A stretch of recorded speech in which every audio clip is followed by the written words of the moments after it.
Songs this morning. Turn to Isaiah chapter 3.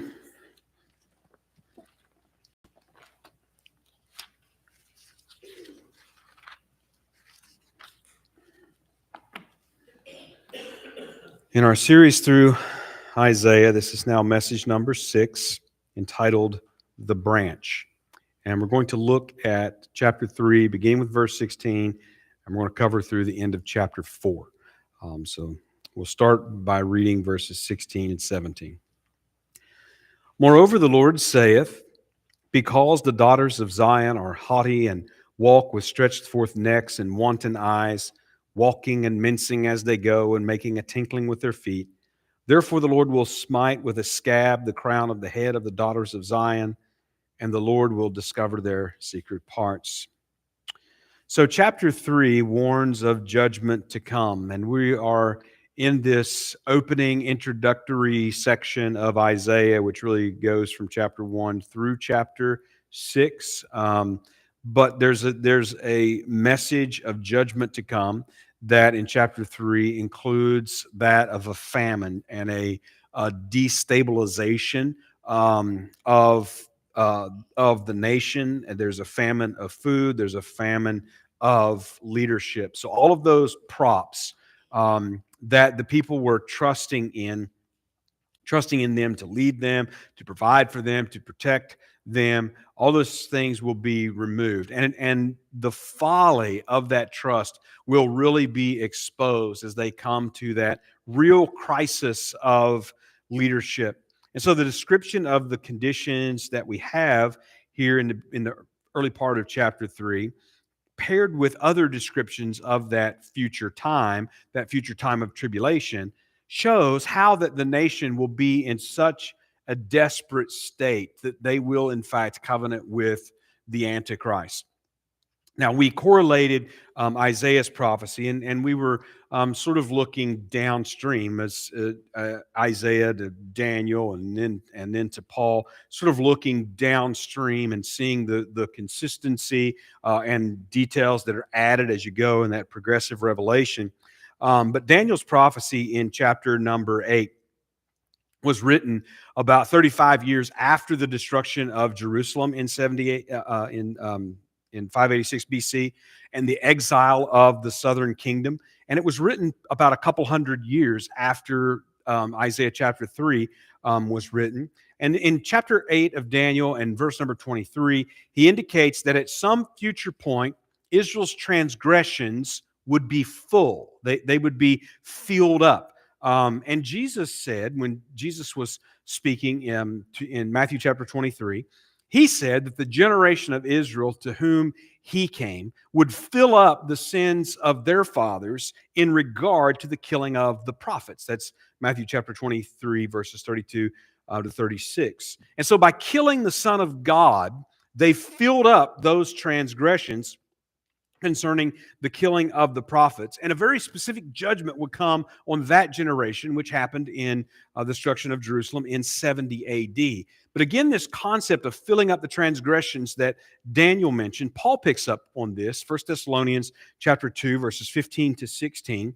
And Paul is still yet referring to a future rebellion that is connected with the day of the Lord. In other words, what Jesus spoke of in terms of filling up the transgression, filling up the sins, in terms of killing the prophets, reached that crisis point, reached that fulfillment point in the rejection of the Messiah, and in fact, the crucifixion of the Messiah.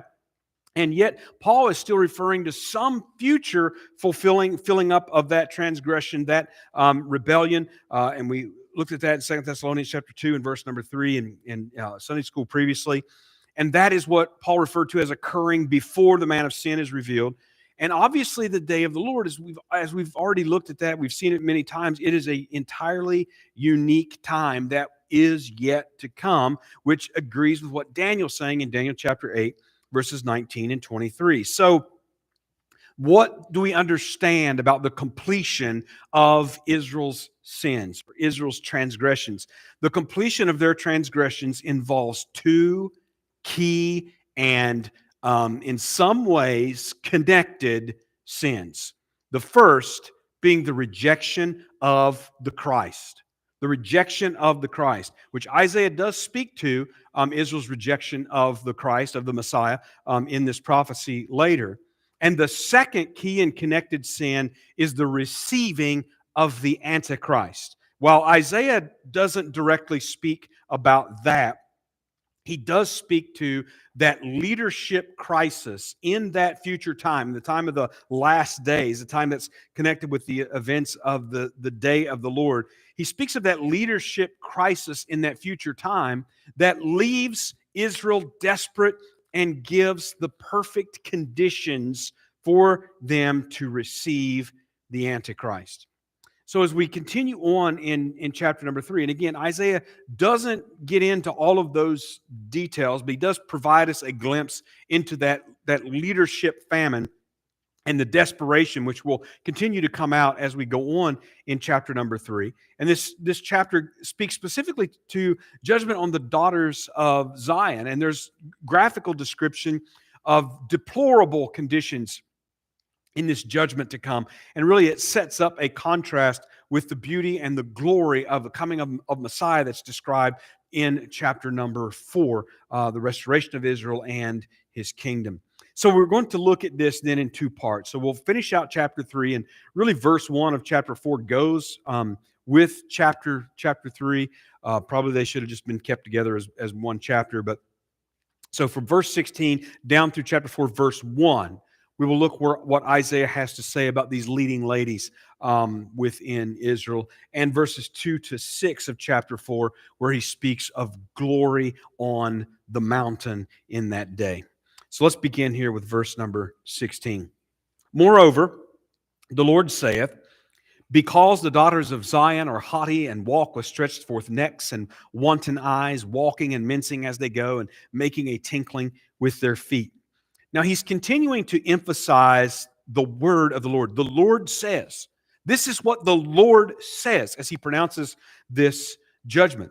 Now, the daughters of Zion refers obviously to women, but particularly doesn't necessarily refer to all women of Israel, but refers to ruling or leading women. So we can see that there is sort of a continuation of this theme of the leadership of Israel and problems with the leadership of Israel. So these daughters of Zion, these leading women, we don't know a lot of details. They may have had some office or some particular role that would be like a public role, but at least we know that they are sort of the leading class. They are those that are influential, whether they have actual titles and offices or not, and possibly and likely they could be the wives of the leaders in that day. They could be of the families of the leaders, or the daughters of the leaders.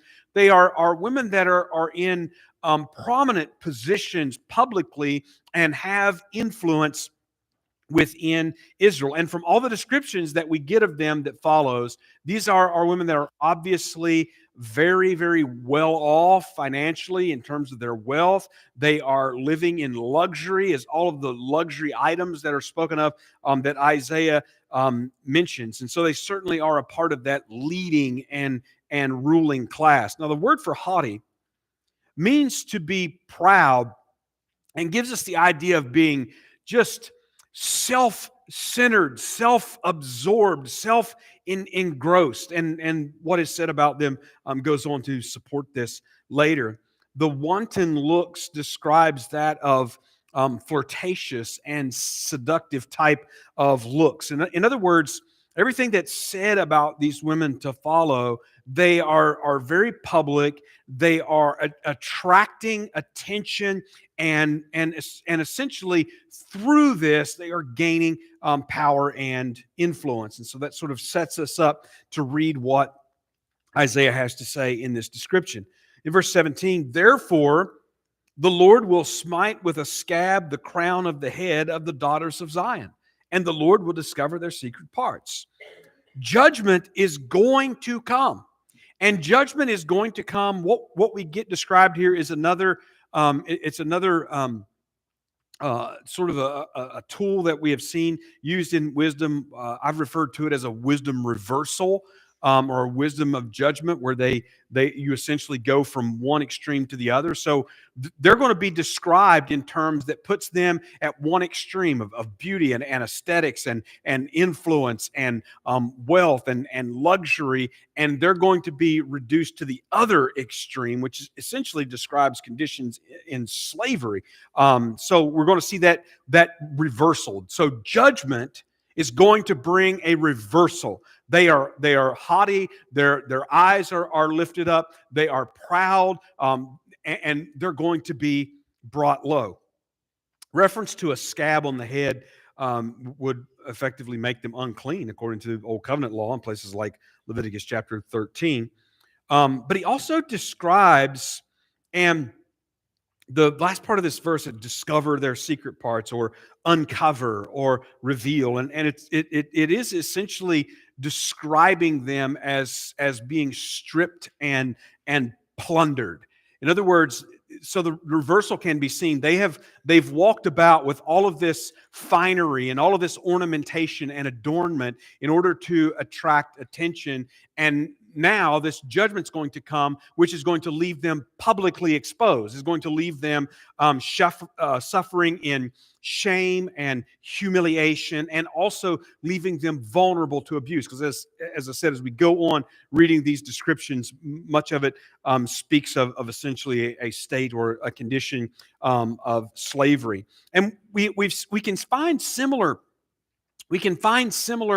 Sometimes it's almost metaphorical, as if Israel is a woman conducting herself this way, and then this judgment is going to come.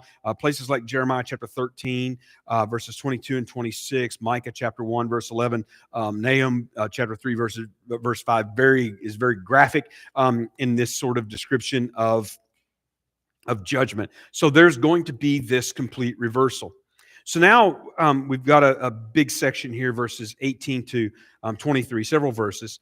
In that day, the Lord will take away the bravery of their tinkling ornaments about their feet, and their cauls and their round tires like the moon, the chains and the bracelets and the mufflers, the bonnets and the ornaments of the legs and the headbands and the tablets and the earrings, the rings and nose jewels, the changeable suits of apparel and the mantles and the wimples and the crisping pins, the glasses and the fine linen and the hoods and the veils. So in this description, in these verses, we get a description of 21 different ornaments that these women are adorned with. And the reality of it is even as you look down that list, I'm sure that you don't know for certain. If you read some of the newer translations, they will use words that are a little more familiar. But the truth is that we don't know for sure what many of these ornaments are that are being talked about specifically. And so even though you read a newer translation, you're going to get some newer language, things that's going to seem a little more familiar, but it doesn't necessarily mean that is the actual item, so to speak. So there's quite a bit of difficulty there. But we don't really need to understand each specific item and its use that he's talking about. Because obviously, this is one of those situations where you get a big list. It's representative. What is this speaking of? What it's speaking of is things that are expensive ornaments and adornments, lavish finery in dress and makeup and perfume and jewelry and all of those sort of things. So again, as times change and from cultures to culture, the items of those adornments might be different. And it doesn't really matter what those items are, but we understand the picture that he is painting. We can put it in modern terms if we want to, or we can maybe try to put it in ancient terms. But it's all of this adornment, all of this makeup that goes into their public presentation, the persona of what they are presenting. And from the previous verses, we also know that they were condemned because of the spoiling of the poor. And the spoils of the poor was filling the houses of the leaders. And now we're looking at a display. And oftentimes, as I understand it, particularly in these far ancient cultures, that a family's wealth oftentimes was in various jewels and fine clothing and things. So it was a display of that wealth as well. So it's one thing we have to also keep in mind as we are looking at this description. And passages like this, people could do some weird things with it. This is not a condemnation of ornaments or adornments or jewelry or clothes. It's not a condemnation of those things per se, because ornaments can actually be spoken of and are spoken of in very positive ways, like in Isaiah chapter 61 and verse number 10. And there's other places that we could look at as well. So it's a case where these things that are being described are things that are not sinful in and of themselves, but things that can be sinned with. So you can think about, for instance, Paul in 1 Corinthians chapters 8 through 10, where he's talking about that eating of the meat. And that's essentially the point that Paul makes. The eating the meat or not eating the meat, neither one commends you to God. It doesn't make you better. It doesn't make you worse. In and of itself, there's nothing wrong with that meat. It's not contaminating you if you eat it, but you can sin with it. It's not sinful of itself, but you can sin with it. So that's very similar to this sort of denunciation that we're seeing here. It's not a condemnation of all of these things as if they, a ring or an earring or whatever. These things should never be worn because they're in and of themselves, they're sinful, but they can be sinned with. And that's the point, and that is the problem. So what is being described is showing us these leading women of Israel that are essentially flaunting their wealth, they're flaunting their bodies, their beauty, they're flaunting all of these things, and they're showing a complete disregard for the state of the nation and a complete disregard for the Word of God that's even issuing such warnings. I mean, when we looked at the first part of chapter 3, this nation is in chaos. They are in anarchy. They are in all kinds of trouble, all kinds of devastation things. I mean, we've seen this repeatedly right from the very opening of this book. And despite that, we have these that are just indulging in luxury and having a greater concern for appearance and influence and power that can be got through those things than they are the conditions of their own souls. And it reminds me very much of what Peter wrote in his epistle there, 1 Peter chapter 3, verses 1 to 6. Likewise, ye wives, be in subjection to your own husbands, that if any obey not the word, that they also may be without the word be won by the conversation of the wives, while they behold your chaste conversation coupled with fear, whose adorning let it not be that outward adorning of plaiting the hair and of wearing of gold or of putting on of apparel, but let it be the hidden man of the heart, in that which is not corruptible, even the ornament of a meek and a quiet spirit, which is in the sight of God of great price. For after this manner in the old time, the holy women also who trusted in God adorned themselves, being in subjection unto their own husband, even as Sarah obeyed Abraham, calling him Lord, whose daughters ye are, as long as you do well and are not afraid with any amazement. So if you follow what Peter is saying, and he's talking, and even talking to those women who may have unbelieving husbands, and you're not going to essentially win them to Christ with jewelry and with clothing and with makeup and hair and all of these things. He says, be more concerned about adorning your heart.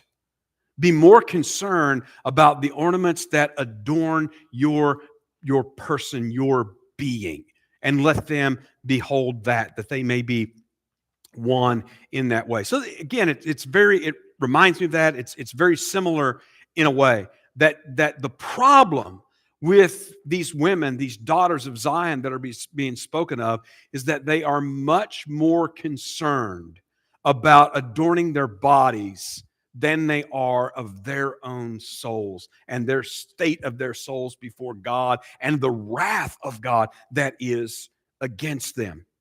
And we go on, verse number 24. And it shall come to pass that instead of sweet smell, there shall be stink, instead of a girdle, a rent, and instead of well-set hair, baldness, and instead of a stomacher, a girding of sackcloth, and burning instead of beauty. So now we're getting a description. So we've sort of had this description of their state, and we're getting a description of this judgment that is coming. And again, this is where we're seeing this reversal that's really coming out. And this description, when you look at it, it's a description that really speaks of slavery, of captivity, of being conquered and being carried away. And so we get a very stark contrast that begins here. We had the wealth and the luxury and the influence and all of that to begin with. And now we see them wounded and diseased. And you get some old language. Instead of a girdle, a rent. So instead of a fashionable sash, really the word there for rent would have the idea of a tether. So instead of like a fashionable sash, they've got they're bound with a rope, being marched off into held in captivity. That sort of thing. So rather than the fine accessories, they have, instead of a fancy hairdo, they've got baldness, which was oftentimes done in terms of captivity and the shaving off of the head of the hair of the slaves and so on. The burning that's spoken of here, most likely that's indication of sort of a branding, like being marked as a slave. And again, so all of this is a great reversal, but it goes from wealth and luxury and power and influence to complete subjection. Verse 25, thy men shall fall by the sword, and thy mighty in the war. And so now we're starting to see some of the effect and some of the conditions of this judgment. The men, this warfare is going to greatly reduce the number of men among them. Verse 26 says, and her gates shall lament and mourn, talking about, again, the daughters of Zion. She being desolate shall sit upon the ground. So now, rather than ornaments and flirtatious glances, they will sit on the ground in mourning and lamenting because the men are gone. Now, there's a real desperation that's depicted here. Let's pick up verse 1 of chapter 4. And in that day 7 women shall take hold of one man, saying, we will eat our own bread and wear our own apparel. Only let us be called by thy name to take away our reproach. So this desperation that is depicted here is shown to us through these women mourning, lamenting the loss of the men, and giving up their rights, their very important rights by Old Covenant law that was a protection and a provision, particularly for the women under that law. Things such as the dowry and the maintenance, and even protections if a husband took on more wives than his original wife. You can find these in places like Exodus 21 and 22, Deuteronomy chapter number 22. A lot of these different laws that protected and provided for these women. But what is oftentimes missed in looking at this, they're just sad, because they want to be married or something. What oftentimes is missed, especially when we're talking about the Old Covenant law and some of the laws that maybe don't seem to make a whole lot of sense, like levirate marriage and some of these things that kind of seem kind of strange, laws for second wives and things like that. What is oftentimes missed is that the importance of marriage, posterity, preservation, and inheritance to Israel. These are extremely important. So a woman that would be unmarried, a woman that would be childless, would consider to be in reproach. Why? because it's the ending of a line.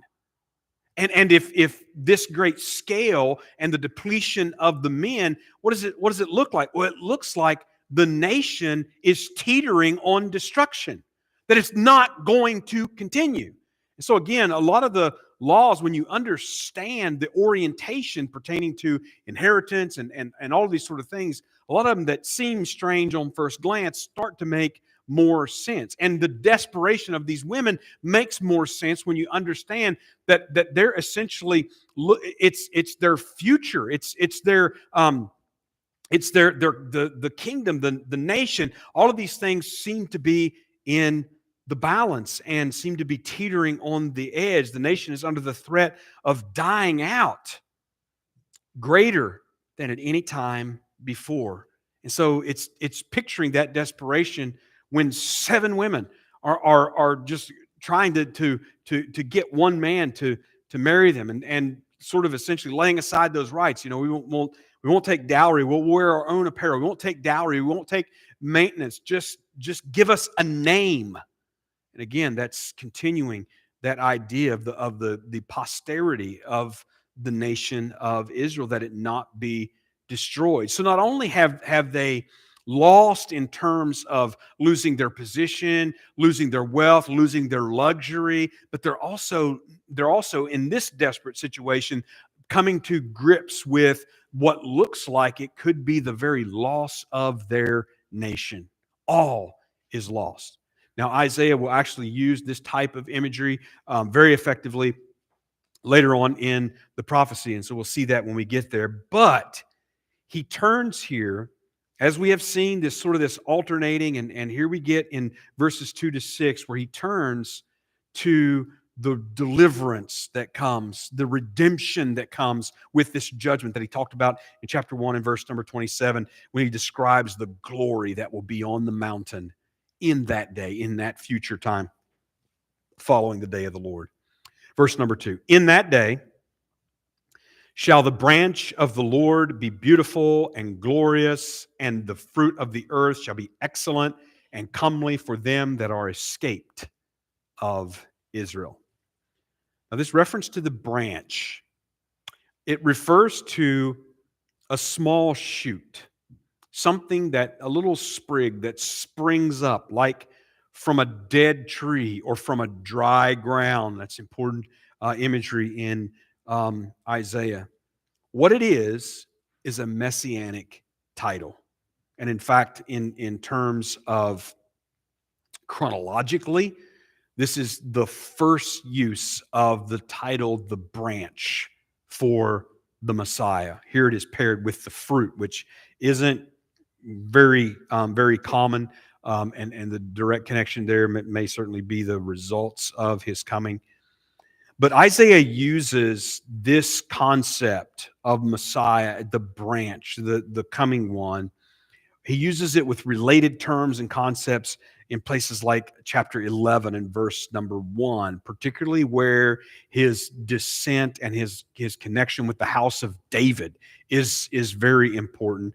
Chapter 53 and verse number 2, where in his first coming, he is described as this shoot that has come out of a dry ground that doesn't look beautiful, doesn't look glorious.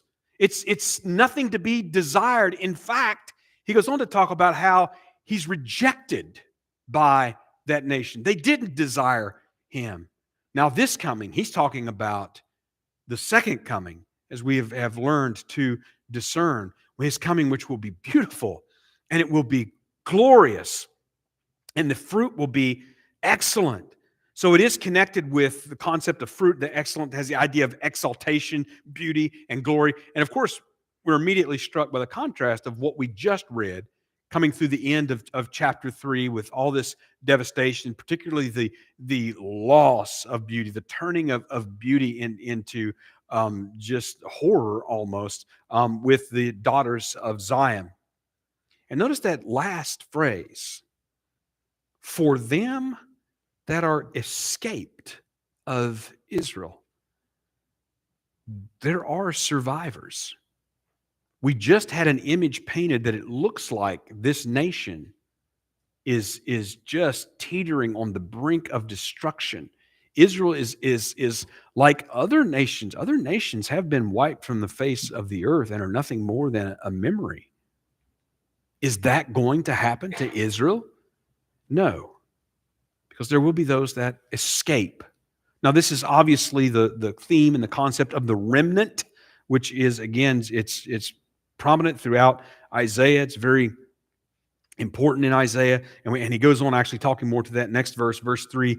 And it shall come to pass that he that is left in Zion and he that remaineth in Jerusalem shall be called holy, even every one that is written among the living in Jerusalem. So he's now referring more explicitly to this remnant. They escaped. They survived. They are left. They remain. They are written among the living. So when he refers to this remnant, one of the things that we learn about as we go through and we study the Bible and we understand the storyline of the Bible as is given to us, there is a remnant of Israel that is historical. And Paul refers to it in terms of election. So in other words, generation after generation after generation, Israel has primarily been in unbelief. But there have always been those that believe, those who are faithful. And just like here, those that will escape, will be left, will remain. So there is a remnant that is an historical remnant of Israel, and that's according to God's election of grace, because never before has there been a time when every member of that nation was saved, was a believer. There's also a remnant that remains after judgment. So it is a restorative remnant, a remnant that will be called holy, a remnant that will be set apart. Remember in Exodus chapter 19, verses 5 and 6, one of the reasons that they were constituted a nation by entering into that covenant with Yahweh, and one of the reasons for entering into that covenant was essentially to make them a holy nation. And he actually uses the term goy there, which is a very important usage because it's paired with holy, meaning that they're a separate, they're a different nation from the nations of the earth. So here we see this looking to this actually being fulfilled. And this reference to them being written among the living refers to those that are not blotted out, those that are not cut off. We've seen reference to that like in Psalm 69 and verse number 28. Of course, Daniel in Daniel chapter 12 and verse 1 refers to those that are written, that they are the ones that will be delivered. They will not be cut off. So again, all of these terms apply to that remnant and to their preservation and to their deliverance. Verse 4, when the Lord shall have washed away the filth of the daughters of Zion, and shall have purged the blood of Jerusalem from the midst thereof, by the spirit of judgment and by the spirit of burning. This restoration, notice, follows judgment. And again, so we don't get a point-by-point outlining of these events in terms of order or sequence, but there is an order and there is a sequence that can be seen from the patterns of these things. This restoration follows the judgment, that day of the Lord that comes at the end of the days. This judgment, we are told, will cleanse Israel. Now, we just looked at chapter 3 where it seemed like that this coming judgment is going to destroy Israel. It's going to do away with Israel. But now we're told, just like we have already been in the first couple of chapters, this judgment is going to cleanse Israel. And Isaiah uses particularly imagery like purging and pruning. And purging, cleansing. He uses refining, like that of refining metal, and that of pruning. So particularly when you think of refining and pruning, the purpose of those actions is not to destroy. It is to remove that is unwanted. It's to remove that is bad, so that what is left is better in a sense. And so Isaiah uses these types of images to describe this judgment that's coming. It's a refining, it's a purging, it's a pruning, and we'll see more of these as we go. So in other words, this judgment doesn't totally destroy. There are those that are left. There are those that remain, just like that image of shaking, which we will see. Then we get to the end of this chapter, verses 5 and 6. And the Lord will create upon every dwelling place of Mount Zion and upon her assemblies a cloud and smoke by day and the shining of a flaming fire by night. For upon all the glory shall be a defense, and there shall be a tabernacle for a shadow in the daytime from the heat, and for a place of refuge, and for a covert from storm and from rain. So what does he describe here? He describes bright light, fire, and cloud.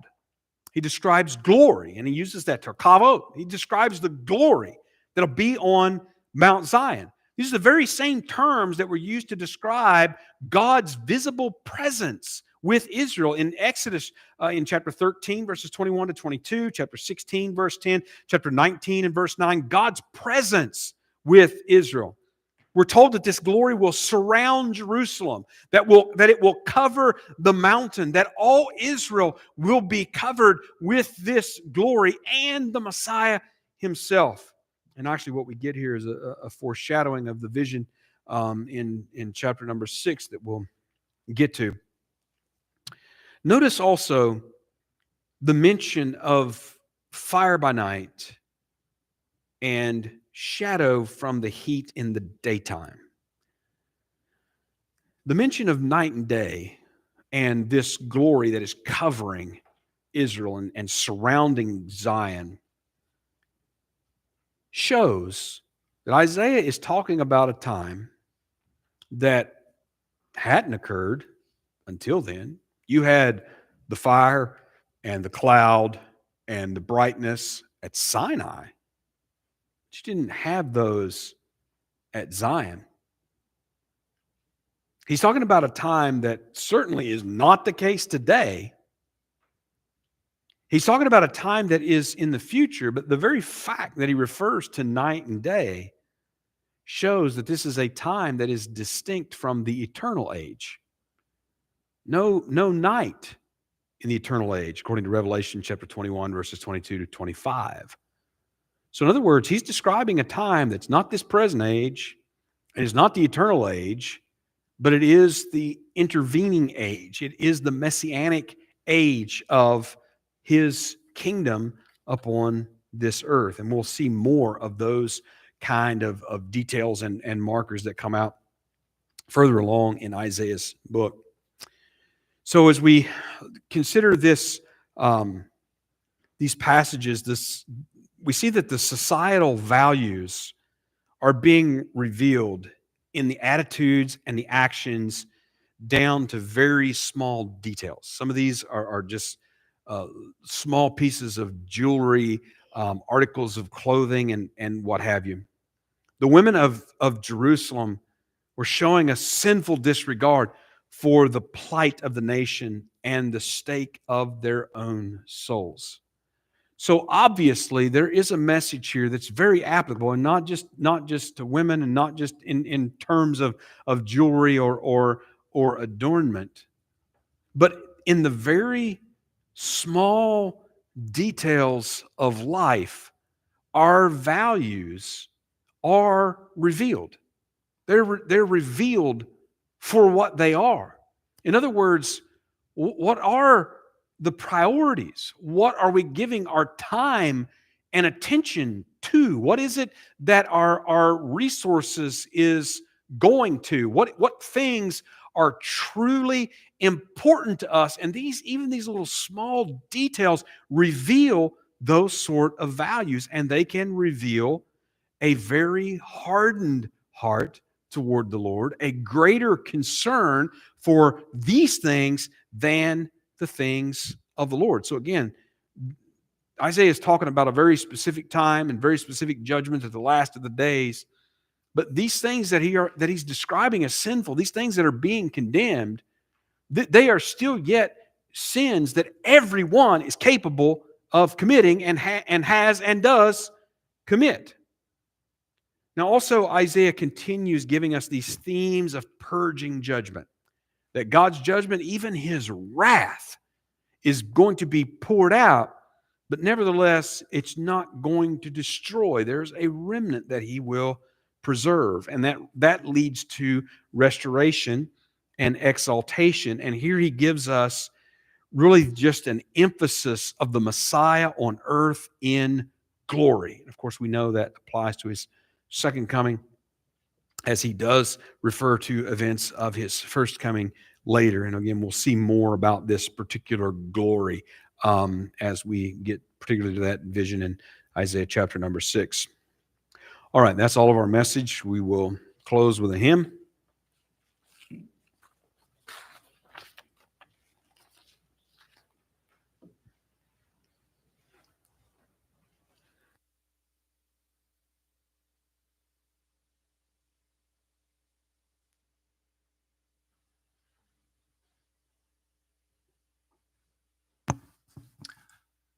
We will conclude with "To God be the glory."